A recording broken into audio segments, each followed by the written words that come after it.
now that the motor's out, got a little bit of a dilemma. I got to get that in there on the engine stand, which is sitting right there. So, going to need to build a little platform that stretches out like a little loading dock, so I can put the engine stand out here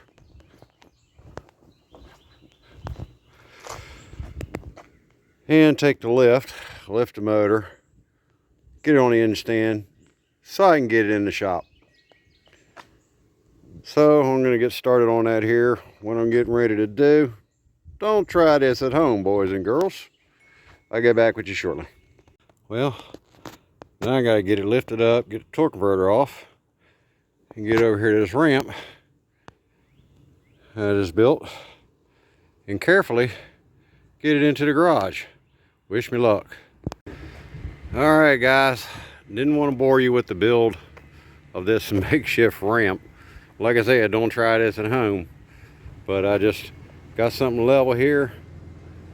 Had to throw a little piece of plywood here to get over top the top lip. We got the engine in here on the stand, ready for breakdown. I'll probably start breaking it down tomorrow and film that. Gosh, that was a chore. I gotta let the sun go down before I take this thing apart so I can get the lift back in here, or the engine hoist. It is hot around here. I'm gonna have to put some AC or put a fan up in here. But yep, we're all set and ready to go. Start breaking down this 5.7 Hemi. Get her ready to go to the machine shop.